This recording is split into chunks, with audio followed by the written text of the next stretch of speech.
बोहि दयाणम निर्ग्रंथ सद्गुरुदेव आगम वाणी को भाव वंदन। सृष्टि के समस्त षट जीव निकाय से प्रतिपल मिल रहे सहयोग के लिए आभार। जय हो। जीवन अपनी ही गति के साथ गतिशील है और हम प्रतिपल इस जीवन को अपनी समझ के अनुसार जीते जा रहे हैं। देखा जाए तो कई लोग जीवन को इस तरह परिभाषित करते हैं कि जिंदगी एक जंग है। कुछ लोग कहते हैं कि जीवन है तो संघर्ष है, बिना संघर्ष के जीवन जीने में मजा क्या। लेकिन जब वही संघर्ष जीवन को बहुत ही डल बना देते हैं, बहुत ही परेशानीदायक बना देते हैं, तो वही कुछ लोग परेशान हो उठते हैं और कहते हैं कब इन संघर्षों से छुटकारा मिलेगा। बात तो सही है कि जीवन जब तक है तब तक संघर्ष है, क्योंकि हमारा ये जीव निगोद से लगाकर इस मनुष्य योनि तक पहुंचा है और आज जब सचेतन हुआ है, चिंतन मनन के साथ हर क्षण को देख सकता है, समझ सकता है, उसमें प्रवृत्ति कर सकता है, तभी हमें संघर्षों की महत्ता भी नजर आती है। अगर संघर्ष ना हो तो जैसे कहते हैं ना कि पानी जब तक ऊपर से नीचे की ओर फ्लो करता है तब तक वो साफ बना रहता है। अगर उसमें कहीं कोई चेंजेस ना हो, यानी लेवल्स में कोई चेंजेस ना हो, एक ही लेवल पर बहता जाए तो वो स्टैग्नेंट हो जाएगा, रुक जाएगा और गंदला हो जाएगा। तो गति तब तक है जब तक इन लेवल्स में अप्स एंड डाउन्स है। तो फिर जीवन कैसे जिया जाए?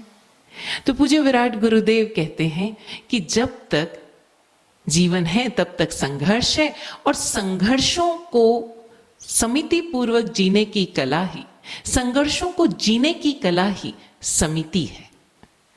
हमने जैन दर्शन का अध्ययन करते हुए, गुरुवाणी सुनते हुए अक्सर 5 समिति और 3 गुप्तिक के बारे में सुना, जिन्हें अष्ट प्रवचन माता भी कहा गया। सोचने वाली बात है ना कि जहां कोई रिलेशन की बात नहीं, वहां इसे माता क्यों कहा गया। तो जरा हम अपना बचपन देखें, हम किस तरह से जीते आए। एकमात्र ह्यूमन चाइल्ड, एकमात्र मानव शिशु ऐसा है जिसे जन्म के बाद भी लगभग 15-20 साल तक संरक्षण की जरूरत पड़ती है। बाकी अगर हम दूसरे स्तनधारियों के बच्चों को देखें तो पैदा होने के साथ ही वो उठ खड़े होते हैं, चलने लगते हैं।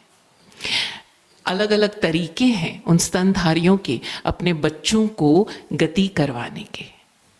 हम देखें, जब एक शिशु जन्म लेता है, वो चलना सीखता है, तो हमारे माता पिता हमें चलना सिखाते हैं। तुम्हें किस तरह चलना है, रास्ते में कुछ आ जाए तो तुम्हें कैसे चलना है। फिर जब हम वाहन चलाना सीखते हैं, उसमें भी गति करना वो सिखाते हैं, इरिया समिति। फिर हमें बोलना सिखाते हैं, भाषा का ज्ञान देते हैं, और मात्र भाषा का ही ज्ञान नहीं, कब बोलना, कैसे बोलना, कितना बोलना, यहाँ तक कि जब जब परीक्षा के अवसर आते हैं, उन परीक्षाओं में खुद को कैसे प्रस्तुत करना, इसकी भी शिक्षा या कहें इसकी भी प्रैक्टिस, अभ्यास हमारी माता हमें करवाती है। फिर जीवन के सत्यों को, जीवन में अपने लक्ष्यों को कैसे खोजना, वहाँ तक पहुँचने के क्या तरीके हैं, ईशना समिति। और इस जीवन को जीते हुए कई सारे वस्तुओं की हमें ज़रूरत होगी। उन वस्तुओं को, उन सारे निमित्तों को कितना अपने जीवन में प्रवेश देना, किस तरह सहेजना, किस तरह सार संभाल करना, यानी उसे किस तरह अपने जीवन में उपयुक्त स्थान देना, इसकी भी शिक्षा हमें मिलती है। आदान भांड मात्र निक्षेपणा समिति। और उसके बाद जो चीज़ें हमें अभी उपयोग में नहीं आ रही, जैसे एक बच्चा 4वीं से 5वीं कक्षा में चला गया, तो जो 4वीं की किताबें हैं उससे उसने साल भर पढ़ाई की और उसके बाद उसको अपने जीवन से निकाला, क्यों? क्योंकि अब तो 5वीं की पुस्तकें चाहिएगी, अब तो एक स्टैंडर्ड हाई हो गया। तो जिन चीज़ों को, जिन वस्तुओं को हम काम ले चुके, उसका वापस प्रतिस्थापन कैसे करना, उसको स्वयं से अलग कैसे करना, इसकी भी शिक्षा हमें दी गई। और इसी कारण से जब हमें जीवन में इन सारी समितियों की किस तरह हमें चर्या करना, इसकी शिक्षा इन 5 समिति और 3 गुप्ती द्वारा दी जा रही है, तो उसे माता कहा गया। अब ज़रा देखें, हम प्रतिपल गति कर रहे हैं, कर ही रहे हैं, रुकती तो नहीं जीवन की गति। अब कोई तो बेहोशी में चल रहा है, कोई किसी के चलाए चल रहा है, और कोई बस चलने के लिए चल रहा है। लेकिन जीवन के इन विभिन्न क्षेत्रों में, या कहें जीवन में ही गति कैसे करना। अभी हम देखें, एक टीचर कक्षा में 40 विद्यार्थियों को पढ़ाती है, 30 को, 45 को, जितने को भी, सारे विद्यार्थियों को एक ही समान बढ़ाती है, एक ही समान उस विषय का ज्ञान देती है। लेकिन कुछ ऐसे विद्यार्थी हैं जो टीचर से उस विषय को समझकर अपने जीवन को एक अलग ही दिशा में ले जाते हैं, एक ऐसी पीक पर ले जाते हैं जहां वो सम्मान भी पाते हैं, प्रतिष्ठा भी पाते हैं, सफलता भी पाते हैं और धनार्जन भी करते हैं। वहीं कुछ विद्यार्थी ऐसे हैं जो मात्र इसलिए पढ़ रहे हैं क्योंकि उन्हें वहाँ भेजा गया है, वो रटते भी हैं और वॉमिट आउट कर देते हैं, पास भी हो जाते हैं, अगली कक्षा में भी चले जाते हैं। लेकिन ज़रा एक प्रश्न पूछें अगर, कि क्या वो वाकई भीतर से अपना स्तर ऊंचा उठा पाए? जवाब हम सब जानते ही हैं। और इसी तरह से जीवन में गति करते हुए, और गति केवल हम पैरों से नहीं कर रहे हैं, गति हम अपनी भाषा से भी कर रहे हैं, गति हम अपने मनस से भी कर रहे हैं, विचारों से भी कर रहे हैं, भावों से भी कर रहे हैं। तो ज़रा हम देखें कि हम गति क्यों कर रहे हैं। जब ये प्रश्न हमारे भीतर उठता है और हम उस पर मनन करते हैं, चिंतन करते हैं, तब हम चूज भी कर पाते हैं। और ये चुनना कि हम गति क्यों कर रहे हैं, व्हाट इज द पर्पस, इस गति के पीछे प्रयोजन क्या है, तो वही इर्या समिति है। तो अगर हम देखें तो समिति, हम इन समितियों को समझने से पहले ये तो ज़रा समझ लें कि समिति क्या है। तो समिति है कि हम कोई भी कार्य करें, चाहे हम बोल रहे हो, चाहे हम चल रहे हो, चाहे हम कोई वस्तु ग्रहण कर रहे हो, चाहे हम कोई वस्तु छोड़ रहे हो, हम उस कार्य में 100% प्रेजेंट रहें, अपने तीनों योगों के साथ संपूर्णतः प्रेजेंट रहें। आप कहेंगे प्रेजेंट तो रहते ही हैं, अगर हम नहीं होंगे तो चलेगा कौन, हम नहीं होंगे तो बोलेगा कौन, हम नहीं होंगे तो सामान कौन लेगा। लेकिन ज़रा हम देखें कि क्या हम ये सारे ही कार्य वाकई 100% प्रेजेंट होकर कर रहे हैं। और अगर 100% प्रेजेंट नहीं है तो नुकसान किसका, हमारा ही। आप देखिए ना, छोटे छोटे काम करते हुए हम चूक जाते हैं। अक्सर जैसे हम गाड़ी ड्राइव कर रहे हैं ना, और जीपीएस लगा हुआ है, वो जीपीएस हमें मार्ग भी बता रहा है, वो जीपीएस हमें डायरेक्शंस भी दे रहा है, ऑडियो भी चल रहा है, और स्क्रीन पर बराबर किधर लेफ्ट, किधर राइट, किधर स्ट्रेट जाना है, सारे डायरेक्शंस हैं, बट स्टिल वी मिस। फिर हम बोलेंगे अरे तुम्हारी बातों में मैं देखो आगे आ गया, वो मोड़ चूक गया, वो चूक गया। वो चूक क्यों होती है? Because we were not present in the situation at that moment 100%। अभी हम डांस कर रहे हैं या हम बातचीत कर रहे हैं, बात हम सामने वाले से कर रहे हैं और ध्यान कहीं और चला गया। अब सामने वाले ने क्या बोला ये हम पूरी तरह से समझ नहीं पाए, क्योंकि उसके शब्द तो हमारे कानों में पड़ रहे थे, बट चूंकि हम 100% उपस्थित नहीं थे, तो हम संपूर्णतः उसकी बात का वो मर्म, जो उसकी बॉडी लैंग्वेज, जो उसकी आंखें, जो उसके हाव भाव, जो उसके चेहरे के एक्सप्रेशन बोल रहे थे, उसको हम इम्बाइब भी नहीं कर पाए, उसको हम समझ ही नहीं पाए, और मात्र उसके शब्दों को पकड़ कर बैठ गए। तो अगर हमें वाकई जीवन को संपूर्णतः जीना है तो अपने आप के साथ एक अटेंटिवनेस तो रखनी ही होगी कि हम कोई भी कार्य करें, यहाँ तक कि पानी भी पी रहे हैं, यहाँ तक कि हम किसी से बात कर रहे हैं, हम कहीं चल रहे हैं, तो 100% मन, वचन और काया से वही कार्य करें। और जब हम वो कार्य कर रहे हैं संपूर्णतः, तो हमें ये कहने की ज़रूरत नहीं पड़ेगी अपने आप को कि मैं चूक गया। और यही जागृति है, यही यतना है जिसे बार बार हमारे ज्ञानी गुणी जन हमें याद दिलाते आए, टकोर देते आए, यत्नापूर्वक जियो। प्रभु महावीर ने भी तो कहा ना कि अगर तुम यत्नापूर्वक चलते हो, यत्नापूर्वक खाते हो, पीते हो, सोते हो, बोलते हो, कोई भी कार्य करते हो, तो किसी तरह के पाप कर्म का बंधन नहीं होता। क्रिया में पाप नहीं है, पाप हमारे इंटेंशंस में है, पाप हमारे प्रमाद में है। तो ज़रा हम इसको और गहराई से समझने की दिशा में आगे बढ़ें। तो पहली समिति कही इरिया समिति, यानी जब भी गति कर रहे हो तो समिति पूर्वक करो। और गति क्यों करना? सबसे पहला प्रश्न तो यही उठता है ना, वाई, क्यों? अभी किसी ने भी आकर आपको कोई बात बोली, तुरंत हमारा मन उसको एनालाइज करने लगता है, उस पर अपने विचार देने लगता है। हमारे पास्ट एक्सपीरियंसेस, हमारे फला एक्सपीरियंसेस हम बोलने लग जाते हैं। क्यों? अभी देखो, घर से निकले, क्यों निकले? कोई ना कोई पर्पस होएगा ना, तभी निकले घर से। ऐसे तो नहीं है कि अच्छा चलो निकल जाता हूँ, ऑफिस पहुंच गया तो काम कर लूँगा, गार्डन पहुंच गया तो बैठ जाऊँगा, फिल्म हॉल तक पहुंच गया तो फिल्म देख लूँगा। No, when you are leaving your home, you know inside कि मेरा पर्पस क्या है, मेरा प्रयोजन क्या है, मेरा उद्देश्य क्या है। तो जब भी हम गति करें, अब ये गति केवल पैरों से गति नहीं है, ये गति केवल हमारे शरीर की गति नहीं है। हर मोमेंट हम अपने इन तीनों योगों के साथ गति कर रहे हैं। मन से भी गति कर रहे हैं, वचन से भी गति कर रहे हैं। पर्पस क्लियर हो, और अगर पर्पस क्लियर है तो हमारी वो दिशा जो होगी गति की, वो हमें अपने लक्ष्यों तक पहुंचाएगी। वरना ठीक है, व्हेन यू आर मूविंग, जैसे आप अपने ऑफिस जा रहे हो या एक स्टूडेंट अपनी कॉलेज जा रहा है, एक यूनिवर्सिटी जा रहा है, ऐसा तो नहीं है ना कि यूनिवर्सिटी जाकर वो किधर भी जाके बैठ जाएगा क्लास में। नो, वो यूनिवर्सिटी जाएगा, उससे पता है कि मुझे अभी अकाउंट्स की क्लास अटेंड करनी है या मुझे अभी फिजिक्स की क्लास अटेंड करनी है।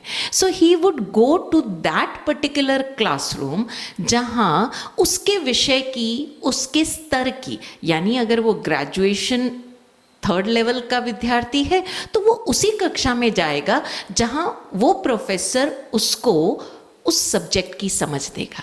ऐसा तो है नहीं ना कि वो अकाउंट्स की क्लास में जाकर बोलेगा कि आप मुझे ऑप्टिक्स का फला फला चैप्टर समझाइए। ऐसा तो नहीं होगा। यानी पर्पस क्लियर होने के बाद वो गाइडेंस किससे लेगा? जो अधिकारी है, उस दिशा में गति करने के लिए। क्योंकि हम सब अकेले नहीं जा सकते। आप बोलोगे मुझे फिजिक्स में पोस्ट ग्रेजुएशन करना है या मुझे आर्टिफिशियल इंटेलिजेंस में रिसर्च करना है, तो आप अकाउंट्स के प्रोफेसर के पास आर्टिफिशियल इंटेलिजेंस पे रिसर्च नहीं कर सकते। यानी आपको उस दिशा में जो गाइडेंस मिलनी है, जो सहारा मिलना है, जो आलंबन मिलना है, वो एक अधिकारी पुरुष द्वारा ही होगा, जिसे उस विषय का ज्ञान है, जिसे उस विषय के बारे में अनुभव भी है।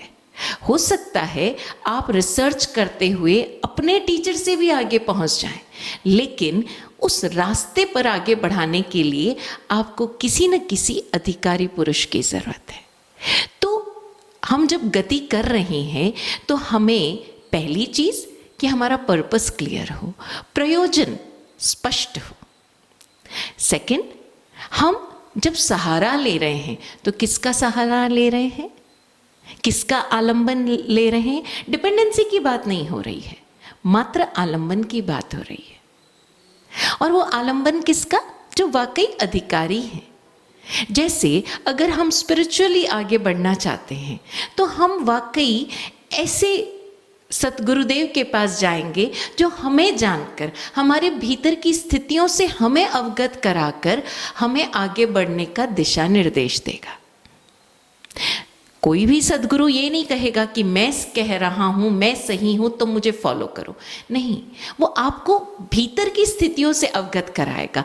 आपको आप ही के भीतर का ज्ञान किस प्रकार उगड़ेगा, आप ही के दर्शन की शुद्धि किस प्रकार होगी, इसका वो ज्ञान देगा। और यही चीज हमारे जीवन के रास्तों पर भी है। फिर चाहे वो आपको परिवार में रहना हो, बिजनेस करना हो, पढ़ाई करनी हो, कुछ भी करना हो। देखिए, ये समझने की बात है यहाँ पर कि ये जो सारे सूत्र हैं ना, ये मात्र आपको आपके आध्यात्मिक रास्ते पर अग्रसर करने के लिए नहीं है। ये जीवन के हर रास्ते पर आपको एक टकोर देने के लिए है, आपकी दृष्टि को शुद्ध करने के लिए है, आपका परसेप्शन क्लियर करने के लिए है। तो क्या कह रही है एरिया समिति कि पहले अपना पर्पस क्लियर कर लो, और पर्पस क्लियर करने के बाद आलंबन लो। किसका लो? ज्ञान, दर्शन और चारित्र। अब बात फिर वही आ जाती है कि ये आलंबन कहाँ से लेंगे हम? तो भैया, जो अधिकारी पुरुष है उसके पास जाओ। वो आपको जानना सिखाएगा, वो आपको देखना सिखाएगा, वो बताएगा कि तुम कहाँ कहाँ, तुम्हारे कौन कौन से डाउट्स है जिसकी वजह से तुम क्लियरली नहीं जान पा रहे हो। उन डाउट्स के बारे में, उन डाउट्स को दूर करने के तरीके वो आपको बताएगा। वो कुछ डाउट्स जो उसका एक्सपीरियंस होगा, वो अपना एक्सपीरियंस शेयर करेगा। जितना उसने जाना है वो एक्सपीरियंस शेयर करेगा। Now it is up to you. आप अपनी प्रज्ञा जगा रहे हो, आप अपने भीतर मनन कर रहे हो, आप अपनी समझ से उन रास्तों पर आगे बढ़ रहे हो। ऐसा नहीं है कि किसी ने कह दिया कि भैया मैंने इस तरीके से ये सीए पास किया, तुम भी ऐसा ही करो। अरे, आपका भीतर का स्वभाव ही वैसा नहीं है, और अगर आपने वैसा किया तो क्या करोगे? डिस्टर्बेंस पैदा करोगे। तो चारित्र को भी हमें देखना होगा। और चारित्र क्या कहता है कि इस तरह से जियो, इस तरह से गति करो कि there is no disturbance from your side to the surroundings. अपने आसपास के जो भी लोग हैं या जो माहौल है जहां आप हो, वहां किसी प्रकार की उठापटक मत करो। आप देखो ना, अगर एक व्यक्ति को रास्ता मिल जाता है और वो चिल्ला चिल्ला कर सबको कहता है, सुनो सुनो सुनो मैं सही हूँ, सुनो सुनो सुनो मेरे को ये रास्ता मिल गया, सुनो देखो मैं वहाँ पहुँच गया, तो लोग क्या कहेंगे कि ये अभिमानी है। अरे मिल गया तो चुप बैठना, क्या ज़रूरत है। लेकिन अगर वो व्यक्ति इस तरह से आचरण कर रहा है, इस तरह से चर्या कर रहा है कि वो अपने आप में संपूर्ण महसूस कर रहा है, देख रहा है खुद को, तो इसका अर्थ क्या हुआ? सामने वाला, उसके आसपास वाले लोगों को समझ आएगा कि हाँ, ये कुछ तो बदला है, इसके भीतर कुछ तो हुआ है, शायद ये जानता है, शायद इसका दर्शन शुद्ध हुआ है, और तब हो सकता है लोग आए। अब यहाँ पर एक परेशानी और आती है कि हमें कैसे चलना, ये तो हम जान ही जाते हैं। ये हम धीरे धीरे अभ्यास करके, प्रयास करके, अपनी शंकाओं का निवारण करके, अधिकारी पुरुष से ज्ञान प्राप्त कर, अपने दर्शन की शुद्धि कर, हम आगे भी बढ़ जाएंगे। लेकिन ज़रूरी ये भी है कि हम देखें कि हम कब, कितना, कैसे चले, है ना।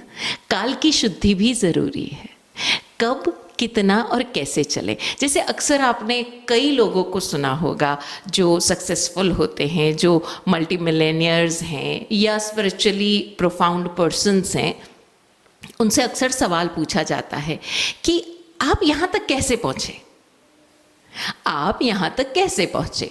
तो वो जवाब देता है, मैंने लाइफ में जितनी अपॉर्चुनिटीज़ आई उसको सही तरह से रिस्पॉन्ड किया, मैंने हर अपॉर्चुनिटी को लपक लिया। आप अक्सर मोटिवेशनल गुरुज को भी सुनते हैं, वो क्या कहते हैं, right opportunity when it clicks your door, just grab it, just grab it.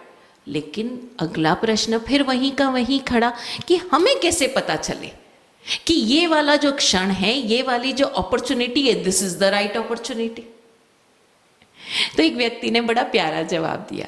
उसने कहा कि मैंने हर क्षण को, हर मोमेंट को ही अपॉर्चुनिटी समझा, and I responded 100% to that opportunity. Past के एक्सपीरियंसेस मुझे सिखाते गए, लेकिन मैं पास्ट के एक्सपीरियंसेस को सर पे बांध के नहीं बैठा। अभी कल किसी से बात हो रही थी, तो वो भाई कह रहे थे कि हम अक्सर बच्चों को सिखाते हैं कि बेटा पास्ट के एक्सपीरियंसेस पे ध्यान मत दो, पास्ट के फेलियर्स पे ध्यान मत दो, तुम बस अभी खेलो, तुम इस मोमेंट को बैट करो, तुम इस मोमेंट पर बॉलिंग करो और भूल जाओ सब कुछ। बट ये आसान नहीं होता। उस व्यक्ति का कहना था कि मैं भले ही अपने बच्चे को बोलता हूँ कि पास्ट के एक्सपीरियंसेस को भूल जाओ, लेकिन मैं जानता हूँ कि मेमोरीज को मिटाया नहीं जा सकता, वो तो रहते ही रहते हैं। और इसी कारण फियर भी डेवलप होता है कि अगर वो पिछला मैंने इतना फेलियर हो गया, अगर मैं आज नहीं खेल पाया तो जो मेरा नेक्स्ट मैच है उसमें मुझे चूज़ नहीं किया जाएगा। तो हमें देखना होगा कि पास्ट की जो मेमोरीज है उनको हम अपने जीवन में कितना स्थान दे रहे हैं। ज़रूरत ही नहीं है। अगर आप अपने मन वचन काया से प्रेजेंट में प्रेजेंट हो 100%, और वो हर क्षण एक नया अवसर लेकर आपके सामने उपस्थित हो पा रहा है और आपकी आंखों पर कोई चश्मा नहीं चढ़ाए, you would be able to grab that opportunity. उस समय पता चलेगा कि आपको कैसे रिस्पॉन्ड करना है। हाँ, उसके लिए अभ्यास और तैयारी आपको प्रतिपल करनी होगी। और वो कैसे करेंगे हम? उसका तरीका है कि हम स्वयं को योग्य बनाते हुए चलेंगे। हमारे सामने हर मोमेंट बहुत सारे मार्ग रखेगा। ऑब्वियसली हम जब कह रहे हैं कि हर मोमेंट एक अपॉर्चुनिटी है, तो वो इतनी सारी अपॉर्चुनिटीज जिसको आप चूज कैसे करोगे कि कौन सा मार्ग आपका है। हम बात तो करते हैं कि मैं स्वपाषंड जीऊं, पर पाषंड को ना देखूं, पर पाषंड की तरफ आकर्षित ना हूं, लेकिन पता कैसे चले कि मेरा मार्ग कौन सा? पता कैसे चले कि ये पराया मार्ग है? तो इसका उत्तर बड़ा प्यारा दिया गया कि आप योग्य बनो। पूज्य विराट गुरुदेव कहते हैं, प्रतिपल हम नमो की साधना करें। नमो हमारा नमोकार मंत्र, नमो की साधना करें। प्रतिपल हम आभारी बने। ये 6 काय के जीव प्रतिपल हमें सहयोग कर रहे हैं, प्रतिपल हमें सहयोग कर रहे हैं। तो ये सहयोग लेने की कला हमें आए, और वो सहयोग कब मिलेगा? जब हम आभारी हैं। ये 6 काय के जीव, इस 6 काय से बाहर ना कोई देवी देवता है, ना कोई एनर्जीज है। सारी एनर्जीज, सारे देवी देवता जिस को आप मनाना चाहते हो, जिस की क्वालिटीज को आप अपने भीतर इम्बाइब करना चाहते हो, इस 6 काय में सब सम्मिलित हो जाते हैं। तो प्रतिपल हम आभारी बने और विनयी बने। अगर हम आभारी और विनयी होते जा रहे हैं तो आप देखो आपके भीतर की योग्यताएं खिलती चली जा रही है, क्योंकि अब आप तने हुए नहीं हो, आप नमे हुए हो। योग्य बने। तो मार्ग कैसे चुनना? चेक करें हम कि ये जो मार्ग है ये मेरे डिजायर्स को फुलफिल कर रहा है या मैं डिजर्विंग हूँ इसके लिए। नो डाउट कोई भी रास्ता सामने आएगा वो आपको आकर्षित करेगा, वो आपको बड़ी बड़ी चीज़ें दिखाएगा। अब उसमें क्या हुआ? अगर हम उन आकर्षणों में फंस गए तो हमारी ग्रोथ रुक गई। अभी कुछ दिन पहले की बात है, एक लड़की बात कर रही थी, हम ऐसे ही किसी इंटरैक्शन सेशन में थे, तो उस लड़की ने बताया कि महाराज साहब मेरी फ्रेंड है, उसने इतने साल अपने टाइम का, अपनी एनर्जी का, अपने obviously it takes a huge lot of amount nowadays to become a CA, CS, any degree holder. So वो लड़की CS बनी, और सीएस बनने के लिए जो भी इन्वेस्टमेंट किया, उसके बाद शी वॉज वेरी इंटेलिजेंट, तो उसको जॉब भी मिल गई एक मल्टीनेशनल कंपनी में, and she is earning in lakhs, मतलब उसकी पहली जॉब ही उसमें लगी। But it is just only 5 or 6 months and वो कह रही है कि I am not enjoying it, I am not at all enjoying it, मैं क्या करूं? तो क्या हुआ, वो जो मार्ग था वो आकर्षणों का मार्ग था, डिजायर्स का मार्ग था। We wanted luxury, we wanted, it is not wrong, it is not wrong to desire something, but if you are deserving all these things will follow. तो हम क्या करें, अपने आप को योग्य बनाएं। इतनी प्यारी बात कल एक फादर ने हमसे कही कि महाराज साहब मेरी बच्ची मेडिकल कर रही है और वो लड़की को मैं बार बार कहता हूँ कि भाई you take a good job and settle down, you are getting a handsome amount of money. और वो बच्ची बड़े प्यार से जवाब देती है, पापा मैं अपने आप को भी और एक्सप्लोर करना चाहती हूँ, I want to be successful in my path, whatever the medical path she is choosing. और अगर मैं सक्सेसफुल हो रही हूँ, अगर मैं खुद को और डिजर्विंग बना रही हूँ, तो ये चीज़ें तो सेकेंडरी है, दैट विल फॉलो। पर महाराज साहब बीइंग अ पेरेंट हम तो चाहते हैं कि एक बार उसकी जॉब सिक्योर हो जाए। अभी देखिए ना, वो बच्ची समझ पा रही है, वो बच्ची समझ पा रही है कि अगर मैं डिजर्विंग बन गई तो all these things will follow, लेकिन पेरेंट नहीं समझ पा रहा है। तो ध्यान दें, हम योग्य बने, और अगर हम योग्य बन रहे हैं तो वो मार्ग स्वतः हमें मिलता चला जाएगा। हमें पता चलेगा कि इस मार्ग पर प्रतिपल हम आनंद से जी पा रहे हैं, और ये आनंद ही तो कसौटी है, ये आनंद ही तो कसौटी है ये जानने की कि वाकई हम ग्रो कर रहे हैं या नहीं। सक्सेस की अगर इजीएस्ट डेफिनेशन देखी जाए तो बस इतनी ही तो है कि whenever we are not stagnant, मतलब हम गति कर रहे हैं, लेकिन किस दिशा में गति कर रहे हैं? जिस दिशा में हमारी योग्यता और अधिक खिलती जा रही है, उजागर होती जा रही है, तो वो मार्ग स्वपाषंड का मार्ग है। हम प्रतिपल स्वभावों में जी रहे हैं, ये मार्ग स्वपाषंड का मार्ग है। तो गति किस दिशा में करना, मन से भी, वचन से भी, काया से भी। देखा जाए तो ये विषय इतना गहरा है कि हम अलग अलग डायमेंशंस पर इस पर बात किए जा सकते हैं।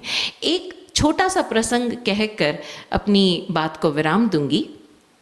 कई साल पहले की बात है, एक ऑफिस में जो एक बॉस था, जो उस ऑफिस का बॉस था, ही वॉज रिटायरिंग।